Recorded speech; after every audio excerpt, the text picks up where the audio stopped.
გასული წლის ოქტომბერში ზუგდიდში სუსის აფხაზეთის ავტონომიური რესპუბლიკის განყოფილების შენობის აფეთქების შედეგად დაღუპული ზვიად ლაგვილავას ოჯახის წევრებმა სამეგრელო ზემოსვანეთის სამხარეო პოლიციის წინ აქცია გამართეს.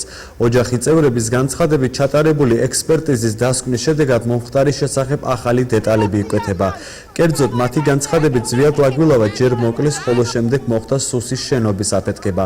ოჯახი ასევე სამეგრელო ზემოსვანეთის პოლიციას ექსპერტიზის გაყალბებასა და შესაძლო დანაშაულის დაფარვაში ადანაშაულებს. დაღუპულის ოჯახი საქმის სასწრაფო გამოძიებას ითხოვს. ამ მოთხოვნით ისინი დღეს სამხარეო პოლიციის ხელმძღვანელობას შეხვდნენ.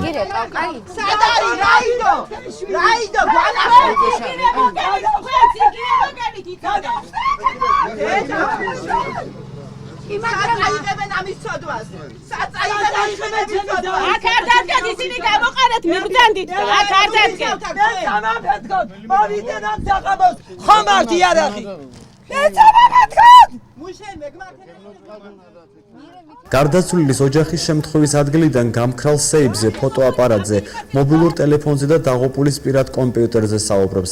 გარდა ამისა, ოჯახი აცხადებს, რომ გაყალბებულია გვამის ექსპერტიზაც. ორჯერ იყო სრულშეტყობინება, რატომ? და მესამეჯერ არ უნდა თურმე წასვლა, ხომ იქნება იქ დაფიქსირებული და მესამედ ისე მივიდნენ შემთხვევით და ნახეს მტარი. და მეორე კიდე ის 10 საათამდე ყველაფერი გაწმენდილი რატო იყო?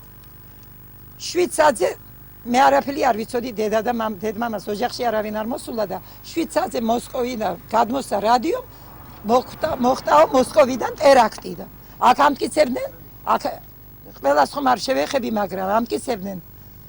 უფროსი იყო თუ უმცროსი, აბანა აფეთქდაო. რატომ და რისთვის? ზვიადი დაბანილი წავიდა, სუფთა წავიდა. მეორეჯერ რა უნდა და მერე ზამთარი იყო. ცხედარი შენობაში რო იყო, ისე უკვე ექსპერტიზა ტარდებოდა ქუთაისში. ესე არის აღწერილი? კი, ასე წერია დროები. და რამ გამოიწვია თქვენი დღევანდელი ეს პროტესტის ეს ფორმა? რასაც ვითხოვ სურათებს, დოკუმენტებს, არაფერს არ უგაძლევენ სრულად. და ჩემი მოთხოვნა იყო, რომ ფოტოები გადმოიცათ. და რა ვიცი, ახლა უფროსმა თქვა, რომ ყველაფერს მოგცემთო, ყველაფერს გაეცემაო პასუხიო და ვნახო, დაველოდები. ძალიან ცოტა დრო მაქვს მიცემული. ზუგდიდში სუსის აფხაზეთის ავტონომიური რესპუბლიკის განყოფილების შენობაში აფეთქება გასული წლის ოქტომბრის თვეში მოხდა. გამოძიების ინფორმაციით აფეთქება წყლის ავზმა გამოიწვია. შემთხვევას 32 წლის ზვიად ლაგვილავა ემსხვერპლა.